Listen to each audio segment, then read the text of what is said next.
సిరిలో పడిన 6వ మాట సమాప్తమైనది. యోహాను 19:30.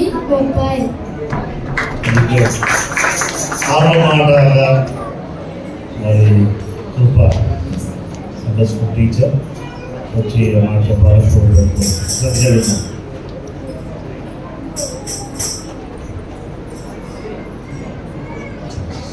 దేవుని నామముకి సమయించిన దేవాదేవునికి నా హృదయపూర్వకంగా చెల్లించుకుంటున్నాను. చాచు పాస్టర్ గారికి, అమ్మమ్మ గారికి, పాస్టర్ గారికి, గురించి సంఘస్థులందరికీ కూడా నా హృదయపూర్వక వందనాలు. ఇప్పటి వరకు ఈ దేవుడు 5 మాటల్లో కూడా దేవుడు సహాయం చేశారు. 6వ మాటగా యోహాను సువార్త 19:30. యేసు చిలుకపుచ్చుకుని సమాప్తమైనది అని చెప్పి తల వంచి ఆత్మను అప్పగించాను. చిన్న ప్రార్థన చేస్తున్నాను. మహాగరుడ మహోన్నత సర్వశక్తి మంత్రాన్ని వందనాలు. ఇదిగో ప్రభువా, అయ్యా ఈ సమయంలో నా తండ్రి ప్రభు నువ్వు పలుకుతున్న 6వ మాటగా ఆ శక్తిని మేము ఆశ్రయించడానికి మాతో మాట్లాడండి. పరిశుద్ధాత్మదేవ నీ నడిపింపు మాకు దయచేయండి. గొప్ప దేవ నీ వాక్యంలో సత్యాన్ని గ్రహించి మా జీవితానికి అన్వయించి నీ ప్రభ దాని కైకొని ప్రభ దానికి ఆశీర్వాదం పొందుకునే శక్తిని మా అందరికీ దయచేయండి. ఏ సరి పరిశుద్ధులకు ప్రార్థిస్తున్నాం తండ్రి, ఆమేన్. ప్రియమైన దేవుని సంగమా, యేసు ఆ చిలుక పుచ్చుకుని సమాప్తమైనది అని చెప్పి తల వంచి ఆత్మను అప్పగించారు. ఇప్పుడు మనం ఒక రన్నింగ్ రేస్ తీసుకుని అవుతుంది. యూత్ చాలామంది కాంపిటీషన్లో కూడా రన్నింగ్ చేస్తూ ఉంటారు కదా. రన్నింగ్ చేసినప్పుడు మనం ఒక ఎండింగ్ పాయింట్కి వచ్చినప్పుడు చాలా హుషారుగా పరిగెడుతూ ఉంటాము. ఎండింగ్కి వచ్చి ఇంకా ఎడ్జ్ ఇక్కడ ఉందండి, ఎడ్జ్ ఇక్కడ మనం రీచ్ అవుతాం అనగా ఈ ఎడ్జ్కి వచ్చినప్పటికీ ఇంకా గోల్కి రీచ్ అవుతాము, ఈ యొక్క గెలుపు పొందుకుంటాము అనే సిచ్యువేషన్కి వచ్చినప్పటికీ దగ్గరికి వస్తున్నాం అనుకోండి, ఏం చేస్తారు? ఇంకా ఎనర్జీ వేసి అని చెప్పి ఆ గోల్ని రీచ్ చేస్తారు కదండి. దేవుడు కూడా తన యొక్క విజయోత్సవంతో ఈ యొక్క మాట చెప్పడం జరిగింది. పెద్ద కేక వేసి సమాప్తమైనది. నేను నా జీవితంలో ఎన్నో శ్రమలు భరించాను, నా బిడ్డల కొరకు ఎంతో శ్రమలు అనుభవించాను. ఇంక నేను చేయాల్సినన్నీ కంప్లీట్ చేశాను. తండ్రి తన చిత్తాన్ని నా పట్ల నెరవేర్చి నా బిడ్డల పట్ల ఉన్న తన యొక్క శ్రమనంతటినీ కూడా మరి ఆయన చేయాల్సిన కార్యాలంతటినీ కూడా సమాప్తం చేసి మరి ఇంకా సిలువలో తన యొక్క ప్రాణాన్ని అర్పించినప్పుడు పెద్ద కేక వేసి సమాప్తమైనది అని చెప్పి ఆయన తన ఆత్మను తండ్రి చేతికి అప్పగించుకున్నాడంట. ఇక్కడ ఈ సమాప్తమైనది ఒక మిషన్ అంటే ఇది చాలా కష్టమైనది. ఒక ఆర్మీ వ్యక్తిని జ్ఞాపకం చేస్తున్నాం అనుకోండి. అతడు దేశ సైనికుడిగా తయారైనప్పుడు ఒక మిషన్ పెట్టుకుంటాడు. ఏంటి? ఎలాగైనా సరే ఈ ఆర్మీ యొక్క ట్రైనింగ్ నేను కంప్లీట్ చేసుకోవాలి, చేసి దేశం యొక్క రక్షకుడిగా నేను తయారవ్వాలని చెప్పేసి చాలా కష్టాలు భరిస్తాడు. ఆయనకి చాలా ట్రైనింగ్లు కూడా ఇస్తాడు. నిజంగా ఆ ట్రైనింగ్ ఒకేలా వద్దు, ఇంక నేను చేయలేను అని వెనక్కి వెళ్ళిపోతే దేశ సైనికుడు అవుతాడండి? అవడు. అతన్ని బురదలో ఉంచుతారు, లేకపోతే చుట్టూ ముళ్ళ ఖర్చులో ఉంచుతారు, లేకపోతే చాలా ఆర్మీ ట్రైనింగ్ అన్నది చాలా కష్టంతో కూడుకుంది. దేవుడు కూడా సింహాసనశీనుడైన దేవుడు ఆ పరమసింహాసనాన్ని మహిమను విడిచి ఈ లోకానికి ఒక బురదలో దూకినట్టుగా మనుషులందరూ కూడా పాపం అనే శాపంలో కూలిపోయి మరి ఆ సింహాసనానికి విడిచి రావాలి అంటే అది చాలా త్యాగంతో కూడింది, చాలా శ్రమతో కూడింది, చాలా బాధ్యతతో కూడింది. ఇది మధ్యలో విడిచిపెట్టి వెళ్ళేంత పరిస్థితి కాదు. వన్స్ ఒకసారి వచ్చారు అంటే అది కంప్లీట్ చేయాల్సిన బాధ్యత. దేవుడు ఆ బాధ్యతను తీసుకొని పరమసింహాసనం విడిచి భూలోకానికి వచ్చి తన ఎండింగ్ పాయింట్ వరకు కూడా దేవుని చిత్తాన్ని నెరవేర్చి ఆయన సమాప్తమైనదని చెప్పి తన ఆత్మను అప్పగించున్నాడు. ఈ యొక్క మిషన్ అంటే ఈ కంప్లీట్ చేస్తున్న సమయంలో ఆయన ఒక ఆయుధాన్ని యూజ్ చేశారు. ఏంటో చెప్పగలరా ఆయుధం? ఏదైనా మనం ఒక గోల్ రీచ్ అవ్వాలనుకోండి, రన్నింగ్ రేస్కి ట్రైనింగ్ అవుతూ ఉంటాం కదా. ఈ పాప భీతిని మోయాలి, శాపాన్ని మోయాలి అంటే ఒక ఆయుధం యూజ్ చేశారు యేసుప్రభు వారు. మీకు అందరికీ బాగా తెలుసు, ప్రార్థన. దేవుడు మిమ్మల్ని దీవించింది కాక ప్రార్థన. ఆయన ఈ యొక్క శ్రమలు భరించే సమయంలో గెత్సెమనే తోటలో ఈ బాధ భరించడానికి ఆయన తెలుసు. చూడండి, ఇప్పుడు ఎద్దరు మనల్ని ఎవరు కొడుతున్నారో తెలిసింది అనుకోండి, మనకు ఎలా ఉంటుంది? సపోజ్ స్కూల్కి వెళ్తున్నాడు ఒక చిన్న పిల్లడు, ఫస్ట్ రోజు స్కూల్కి వెళ్ళాడు అనుకోండి, అప్పుడు ఆల్రెడీ పెద్దవాళ్ళు అంటారు, స్కూల్కి వెళ్తున్నారో నేను కొట్టేస్తారు, ఇంకా నీకు హ్యాపీ డేస్ అన్నీ అయిపోయాయని చెప్పేసి వాళ్ళని బెదిరిస్తారు. బెదిరించడం వల్ల వాడు ఫస్ట్ ఏడుస్తాడు. ముందే శ్రమ తెలిసిందనుకోండి, వాడు ముందు భయపడిపోతాడు, ఫీవర్ కూడా తెచ్చుకుంటాడు. యేసుప్రభు వారికి తను ఏం శ్రమ భరించాలో, ఏం శ్రమ పడాలో, చుట్టుపక్కల జనాలే, పొగుడిన జనాలే తను తిడతారని తెలుసు, తన మీద ఉమ్ము వేస్తారని తెలుసు, తను తన్నుతారని తెలుసు, తన మీద ముళ్ళ కిరీటం పెడతారని తెలుసు, మేకలతో కొడతారని తెలుసు. తెలిసింది కూడా ఆయన సిరియాగం భరించినప్పుడు ఏంటండి, గెత్సెమనే తోటలో మోకాలపై ప్రార్థన చేస్తాడంట. కొన్ని గంటలు ప్రార్థన చేశారంట. శిష్యులు కూడా నేను చాలా ఒక స్థానంలో ప్రార్థన చేస్తాను, మీరు మెలుగుగా ఉండి కనిపెట్టండి. శిష్యులు కూడా వాళ్ళు రోజంతా ఆయనతో తిరుగుతున్నప్పుడు అలసిపోయి కనిపెట్టలేని స్థితిలో, వాళ్ళు నిద్రమంత స్థితిలో ఉండిపోయారంట. అయినప్పటికీ యేసుప్రభు గెత్సెమనే తోటలో, ప్రభువా చిత్తమైతే ఇన్ని నా ఎదురు నుండి తొలగించు, నేను భరించలేకపోతున్నాను, ఆ మరణ వేదనను మరి సిలువ మీద నేను మొయ్యాలంటే నా వల్ల కాదు అని ఆయనకి చెమట రక్త బిందుల వలె కారిపోతున్నాయంట. అంత మరణ వేదన తెలిసిన ఆయన ఎరిగి ఉండి మన శిక్షణ ఆయన భరించడానికి తన్ను తాను సిద్ధం చేసుకున్నాడండి. ఇది మానవరీత్యాగా మనకి ఒక ముళ్ళు గుచ్చుకుందాం అనుకోండి, ఎంత నొప్పిగా ఉంటుంది. ఒక చేసపై ఇంకేమైనా గుచ్చుకుందాం అనుకోండి, మనకి ఎంత నొప్పిగా ఉంటుంది. ఆయన మానవుడే, దైవత్వం కలిగి మానవుడికి ఈ భూలోకానికి వచ్చినప్పుడు మానవరీత్యా మనం ఉన్న బాధలన్నీ ఆయనకి పడ్డారు. మనకి ఎంత నొప్పి వస్తుందో అంత నొప్పి పడ్డారు. మనకి ఆడవాళ్ళకి బాగా తెలుసు. చూడండి, పిల్లలు పుట్టినప్పుడు మనం ఎంత పెయిన్ అనుభవిస్తామండి కదండి. ఎవరైనా మనం చెప్పారనుకోండి, పిల్లలు పుట్ట ఒక నరక యాతన, ఒక జన్మ ఎత్తున అంటారు కదండి. ఆయన ఎంతో పెయిన్ భరించి, ఎంతో బాధను భరించి ఆయన శిలువయాగం చేశారు. ఈనాడు మనం అనుకున్నాం శిలువ వేయబడిన యేసు అని మనం చాలా తేలిగ్గా చెప్పగలుగుతున్నాం. కానీ ఆ బాధను మనం ఊహించుకుంటే, అవును దేవుడు నా కోసమే ఈ శిక్ష భరించాడు, ఈ బాధ నా కోసమే భరించాడు అని మనం ఏదైనా ఒక తప్పు చేస్తున్నామని ఒక ఆలోచన వచ్చింది అనుకోండి, వెంటనే ఈ చేతి మనం తప్పు చేస్తున్నప్పుడు, ఏసయ్యా ఈ చేతిలోనే కదా అయ్యా మేకులు కొట్టించుకున్నావు, ఈ పాపం నేను చేయనయ్యా అని నువ్వు విడిచిపెట్టాలి. నువ్వు చెడుగుతూ నడుస్తూ ఉన్నప్పుడు, అయ్యా నీ కాళ్ళల్లో మేకు కొట్టించుకున్నా కదా, నేను ఈ పాపం చేయను. సిలువ వేయబడిన యేసు ప్రతి దినము నీతో మాట్లాడుతున్నాడు. నీకు చెడు తలంపులు వస్తున్నాయా, చెడు ఆలోచనలు వస్తున్నాయా?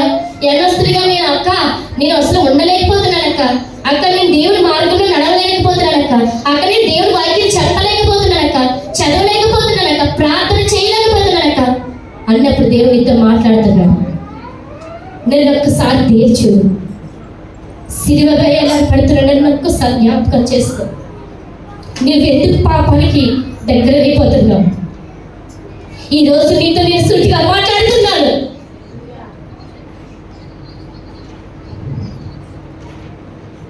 నీ పాపం చేయడానికి నీ ఆలోచనలు నీకు అడ్డొస్తున్నాయి. నా ముళ్ళ కిరీటాన్ని జ్ఞాపకం చేసుకో.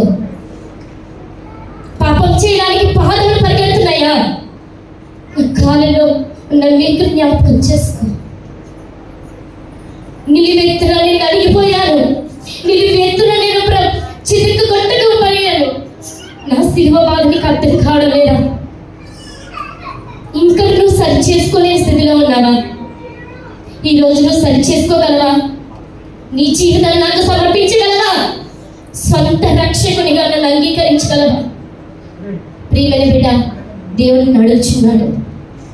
ఎన్నాళ్ళని నువ్వు పాపపు బతుకులో ఉంటావు? తప్పు చేస్తే యేసే కరుణామూర్తి కదా, దీర్ఘశాంతుడు కదా.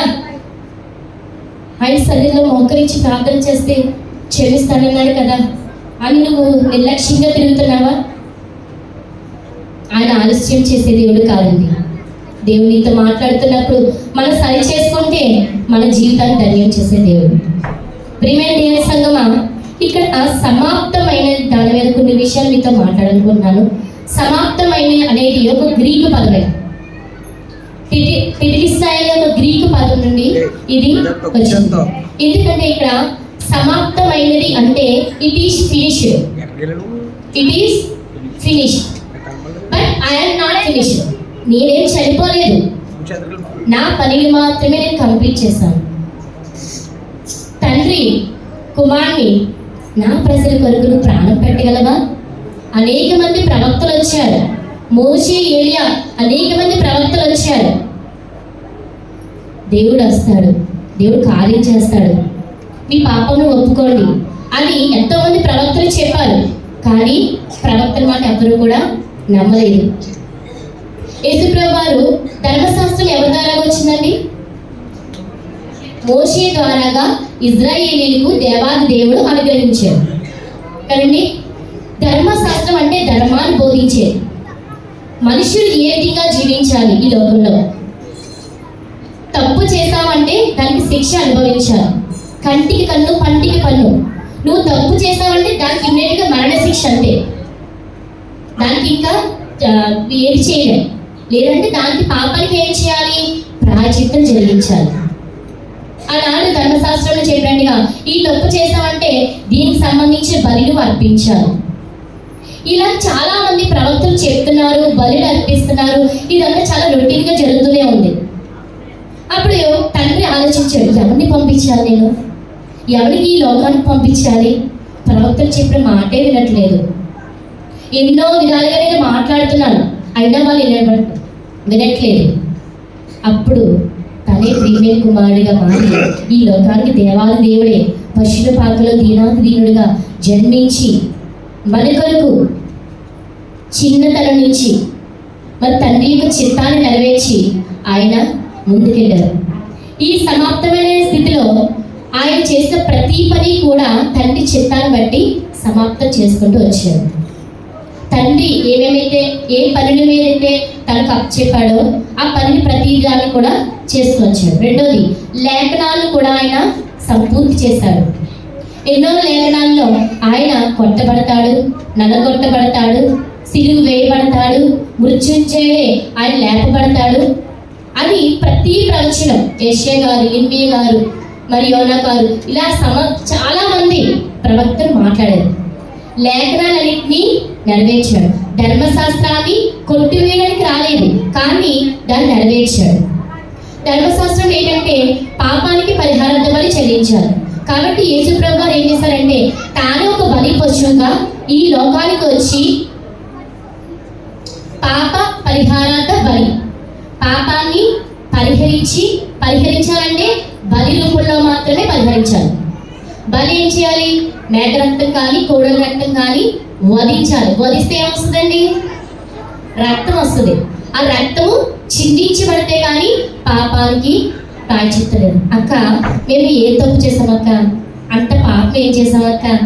అసలు అంత మా కొరకు దేవుడు భరించడానికి ధర్మశాస్త్రంలో చెప్పిన ప్రతి మాట పాటించాలి. కానీ పాటించేంత స్థితి మనకు లేదు కదా. ఆయన చెప్పిన మాట వినకపోవడమే అక్కడ పాపం. ఆజ్ఞ అతిక్రమమే పాపం. పాపం వల్ల జీవితము మరణం. ఈ మరణం నుండి తప్పించడానికి యేసుక్రీస్తు ప్రభువారు ఈ లోకానికి వచ్చారు. చిన్నపిల్ల మొదలుకొని పెద్దవారు వరకు కూడా మన యేసయ్య గురించి చెప్పాలి. మాకు సడన్గా మిమ్మల్ని అడుగుతారు, యేసయ్య గురించి మీకు ఎవరు తెలిస్తే చెప్పాలన్నప్పుడు మీరు చెప్పగలిగే స్థితిలో ఉన్నారా? ఆయన రక్షకుడు. కొన్ని మాటలు మనం గుర్తుపెట్టుకోవాలండి. మనం ప్రార్థన చేసుకోవాలి. దేవుని వాక్యం కూడా మన హృదయంలో ఉండాలి. నాకు చదువు రాదండి, నేను ఏమి చేయాలంటే కొన్ని మాటలు అయితే మాత్రం మనం గుర్తుపెట్టుకోవాలి. ఏంటి? యేసయ్య రక్షకుడు. లోక పాపాలను మోసుకొని పోయి దేవుని గొర్రెపిల్ల. మన పాపాలందరినీ ఆయన మోసుకుని వెళ్ళిపోయాడండి. ఆయన సిలువలో రక్తయాగం బలి అర్పణ ద్వారాగా మన పాపాలన్నీ తీసుకుని వెళ్ళిపోయాడండి. అది మనం చెప్పగలిగే స్థితిలో ఉన్నామా? ఆయన ముగించిన తర్వాత వాగ్దానాలన్నీ కూడా నెరవేర్చిన తర్వాత అపోస్తల కార్యాలు చిన్న చెప్తాను. అపోస్తల కార్యాలు 3వ అధ్యాయము 18వ వచనం.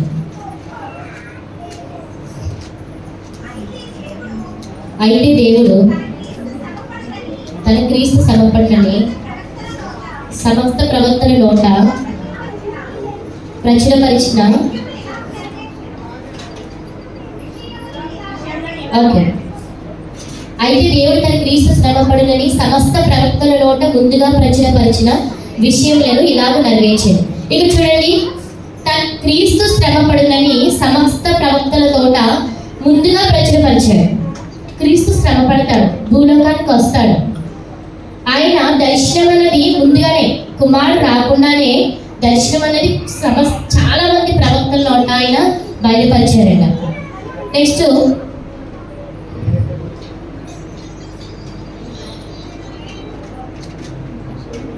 21వ వచనం. అన్నిటికీ కుదురుబాటు కాలం వచ్చినని దేవుడు ఆది నుండి తన పరిశుద్ధ ప్రవక్తల చోట పలికించారు. చూడండి, దీనికి కుదురుబాటు కాలం అంటే చూడండి, కుదురుగా ఉండు అంటాం, అంటే నెమ్మదిగా ఉండు. అంటే పాపం వల్ల చాలా మంది సతమతం అయిపోతున్నారు. ఈ సతమతం అవుతున్న సమయంలో కుదురుపడే కాలం వస్తుంది, ఈ పాపానికి ప్రాయశ్చిత్తం కలిగే కాలం వస్తుంది అని సమస్త ప్రవక్తల నోట కూడా ఆయన పలికించాడండి. దానికి ముందు 20వ వచనంలో చివరి వచనం, మీ కొరకు నియమించిన క్రీస్తు యేసును ఆయన పంపినట్లును మీ పాపమును తుడిచివేయబడిన నిమిత్తమును మారు మనసు పొంది తిరుగుడి. ఇక్కడ చూడండి, మరి యేసు ప్రభు వారి సిలువలో రక్తము కాచి తన ప్రాణాన్ని సిలువలో అర్పించిన తర్వాత మనం ఏం చేయాలి? మనం రక్షించబడాలంటే మనం ఏం చేయాలి? మన పాపమును తుడిచివేయబడిన నిమిత్తమును మారు మనసు పొంది తిరుగుడి. మన పాపాలు తుడిచివేయబడాలి. తుడిచివేయబడాలంటే మనం మారు మనసు పొందాలి. ఇక చాలా మంది ఇప్పుడు బాప్తిసం తీసుకునే వాళ్ళు ఏంటంటే, మీ పాపములు కడుక్కున్నావమ్మా, యేసయ్య రక్తంలో నీ పాపాలు ఒప్పుకున్నావా అంటే, మీరు మొదటిగా మీరు చెందాల్సింది ఏంటంటే మారు మనసు. దేవుడికి ఇష్టం లేని గుణాలు ఏమైనా ఉన్నా, ఆయాసకరమైన మార్గాలు ఏమైనా ఉన్నా సరే దేవుడి సన్నిధిలో మీరు మార్చుకోవాలి. ఏంటి, ఇప్పటి వరకు మనం ఎన్నో విషయాలు తిరిగాం కదా, మరి మనకి మారు మనసు అనేది ఉందా? దేవుడి వాక్యం వింటున్నప్పుడు దేవుడి వాక్యం ఏదో ఒక మాట మనం తగులుతూ ఉంటుంది కదండి. ఆ మాట విన్నప్పుడు మనం ఏం చేసుకోవాలి? సరి చేసుకునే హృదయాన్ని దేవుడు ఇమ్మని అడగాలి. మన మనసు ఎప్పుడు కూడా ఏం చేయాలి? మార్పు చెందుతూ ఉండాలి. గొంగళి పురుగు చూస్తానుకోండి, తన మనసు కనుక మార్చుకోకపోతే మనం అందమైన సీతాకోక చిలుక అవుతుందా? నేను ఈ స్థితిలోనే ఉండిపోతాను, అందరూ నన్ను అసహించుకుంటున్నారు, చిచి నేను వీళ్ళు దూరంగా ఉండిపోతానని చెప్పేసి తన జీవితాన్ని ప్రత్యేకపరచుకుంటుంది.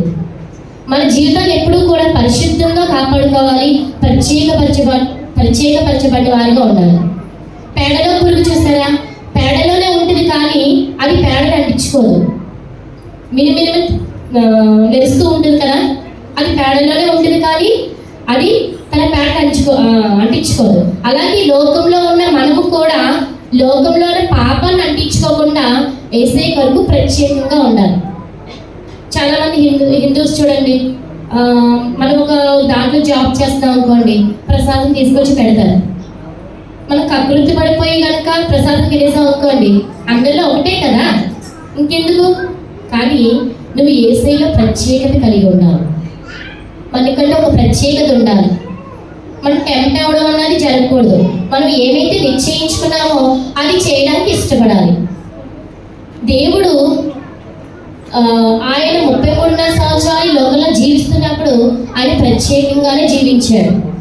అందరితో పాటు, పరిసయ్యతో పాటు, సద్దుకేయులతో పాటు, మరి ఆయన శాస్త్రంతో పాటు కలిసిపోలేదు. ఆయన బోధకుడుగా తండ్రి ఏమైతే విజన్ తనకు పెట్టాడో, ఏ పని అయితే చెయ్యాలని తనకు అప్పచెప్పాడో ఆ పని మీద ఉన్నాడు. 12 సంవత్సరాల ప్రాయంలో నా తండ్రి పనుల మీద నేను ఉండాలని మీకు తెలియదా? నా తల్లిదండ్రులుగా మీరు ఎందుకు ఎదుగుచున్నారు? నేను నా తండ్రి పని మీద నేను ఉండాలి అని ప్రతిదీ కూడా తండ్రి పని మీద ఆయన ఫోకస్ పెట్టాడు. పిల్లలు ఇప్పుడు మీరు మామూలుగా స్టడీస్ విషయంలో చూసాం అనుకోండి, మీ పేరెంట్స్ ఏమంటారు? నువ్వు ఏవైతే గోల్ అనుకున్నావో ఆ గోల్ మీద మనసు పెట్టు, అప్పుడే నీ గోల్ రీచ్ అవుతావు. అంతేగాని ఎవరే ఫ్రెండ్స్ వస్తారు, స్నేహితులు వస్తారు, చాలా మందిని నిన్ను ఇబ్బంది పెడతారు. కానీ నువ్వు అనుకున్న గోల్ ఏంటి? దాని మీద మనసు పెట్టినట్లయితే నువ్వు అనుకున్న జీవితానికి లక్ష్యానికి చేరుతావు. మన జీవితంలో కూడా మనం అనుకున్న గోల్ ఏంటండి? ఆయన నిత్య రాజ్యానికి వారసులు. ఈ లోకంలో యాత్ర చేయ కాలంలో ఎప్పుడు కూడా మనం సరి చేసుకుంటూ మన యొక్క జీవిత కాలం కంప్లీట్ అయ్యే సమయానికి నిత్య రాజ్యానికి వారసులు అయ్యేటట్టుగా ఉండాలి. మరి ఈ సమయంలో దేవుని సువార్తను కూడా మనము వెదజల్లాలి. ఆయన మనకి ఈనాడు మనం నమ్ముకున్నామంటే మునుపటి రోజులు ఎంతో మంది త్యాగం చేశారు, ఎంతో మంది మరి హతసాక్షులు అయ్యారు. వాళ్ళ ఫలితమే ఈ రోజు సువార్త మన దగ్గరికి వచ్చింది. బైబిల్ మన దగ్గరికి వచ్చి చదువుకుంటున్నాం అంటే ఆనాడు బైబిల్ కోసం ఎంతో మంది త్యాగం చేశారు, ఎంతో మంది తన ప్రాణాలను తగ్గించి మన దగ్గరికి బైబిల్ వచ్చేటట్టుగా చేస్తారు. కనీసం దాన్ని మనం ఏం చేస్తున్నాం? బైబిల్ చదవడానికి కూడా సమయం ఉండట్లేదు, ప్రార్థన చేయడానికి కూడా సమయం ఉండట్లేదు. ప్రార్థన చిన్న చిన్న ప్రార్థన చేస్తాం. కానీ దేవుడు ఏం చెప్తాడంటే నీ జీవితంలో ప్రతి అడుగు అభివృద్ధి చెందాలి అంటే ప్రార్థనా జీవితం అనేది మనము కలిగి ఉండాలి. ప్రియమైన దేవుని సంగమా, ఈ లోకానికి ఆయన ఒక ఉద్దేశపరంగా వచ్చాడు. అదేవిధంగా వాగ్దానాల పరంగా ఆయన తన కార్యాన్ని నెరవేర్చాడు. అదేవిధంగా తన అనుకున్న ప్రతి విషయంలో కూడా ఆయన సంపూర్తి చేశాడు. నాలుగోదిగా సాతాను క్రియలను కూడా లయపరిచాడు. సాతానిక మరి ఈ లోకంలో పాపం వల్ల జీవితం మరణము, ఈ మరణానికి శాతానికి పాత్రలు చేసి తన తలని చెదగొట్టి సిలువలో సాతానిక తలను చెదగొట్టి ఆ క్రియలన్నింటినీ కూడా లయపరిచారు. యేసు రక్తము ద్వారా మనకి పాప విమోచన అన్నది జరిపించాడు. ఈ 33 సంవత్సరాల్లో కూడా ఆయన ఏ ఉద్దేశంతో తండ్రి చిత్తాన్ని గుర్తెరిగాడో అదే ఉద్దేశంతో తన పనిని కంప్లీట్ చేశాడు, సమాప్తం చేశాడు. సమాప్తంలో 3 అక్షరాలు. ఇంగ్లీష్లో పదం ఏంటి? ఎండ్. ఎండ్కి అండ్కి మీనింగ్ ఏంటో చెప్తే క్లోజ్ చేసేస్తాను. ఎండ్ అంటే ముగించడం, అండ్ అంటే మరియు. అంటే 2 విషయాలు చెప్తున్నాం అనుకోండి, అండ్ ఉపయోగిస్తాం కదా. 2 అంటే మరియు. అండ్ ఉపయోగిస్తున్నాం అంటే ఒక విషయం చెప్పిన తర్వాత అండ్ పెట్టాం అనుకోండి, ఇంకా ఏదో ఉంది, సంథింగ్ ఏదో చెప్తారు.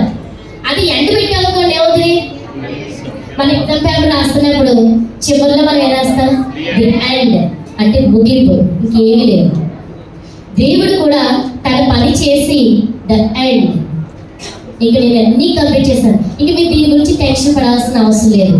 మీ కొరకు మీరు చేయాల్సిన, మీరు పొందవలసిన ప్రతి దాన్ని కూడా నేను సిలువలో చేసేసాను. ఇంకా సాతానుకు నువ్వు భయపడాల్సిన అవసరం లేదు.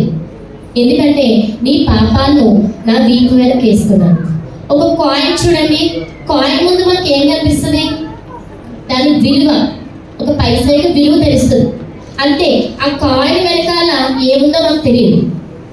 ఏసీ కూడా నీ కాయిన్కి ఏంటంటే యేసు ప్రభువాన్ని మాత్రమే నువ్వు చూపించు. ఏసీని నమ్ముకుంటేనే నీకు నిత్య జీవం వస్తుందని చెప్పు.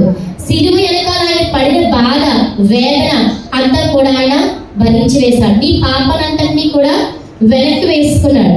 నువ్వు చేయాల్సిన నువ్వు రహస్యంగా చేసిన ప్రతి పాపము కూడా ఆయన వెనక్కి వేసుకున్నాడు. కానీ నిన్ను ముందు పెట్టి ఆయన నిన్ను నడిపిస్తున్నాడు. ప్రియమైన దేవుని సంఘం, ఇంకొక చిన్న విషయం నేను చెప్పిస్తాను. ఆనాడు ఇశ్రాయేలు ప్రజలు అరణ్యంలో నడిపించబడుతూ ఉండగా పాము చేత కాటు వేసి చాలా మంది చనిపోతూ ఉండేవారు. అయితే ఇక్కడ ఎందుకు ఇలా చనిపోతున్నారని చెప్పి మోషే మరి ఆలోచన చేస్తున్నప్పుడు దేవుడు తనతో చెప్పిన మాట ఏంటంటే, ఇత్తడి సర్పాన్ని ఒకటి చేయించండి, దాన్ని ఎవరైతే తేరు చూస్తారో వారు బ్రతికెదరు అంటారు. అయితే కాటేసిన ప్రతి ఒక్కరు కూడా ఏం చేస్తారంటే ఆ ఇత్తడి సర్పాన్ని తేరి చూడగానే ఆ యొక్క మహిమ వాళ్ళకు వచ్చి వాళ్ళు బతకడం అనేది జరిగింది. ఈనాడు కూడా ఇత్తడి సర్పం వల్ల ఆయన సిలువ వైపు మరి ఆయన 2 చేతులు చాచి సిలువ వైపు ఆయన వేలాడుతున్నప్పుడు నువ్వు ఎప్పుడైతే ఆయన తేరి చూస్తావో, నువ్వు ఎవరు నన్ను చూస్తున్నారు, ఎవరి కొరకు నేను నటించాలి అని అనొద్దు. నీ లైఫ్ నీది, పక్కోడి లైఫ్ పక్కోడు. నీ లైఫ్లోకి ఎవరు రారు. నువ్వు మంచిగా ఉన్నసేపు నీతో ఉంటారు. నువ్వు ఎప్పుడైతే నీ తప్పు చేస్తానని ఒక లోన్లీగా నువ్వు ఫీల్ అవుతావో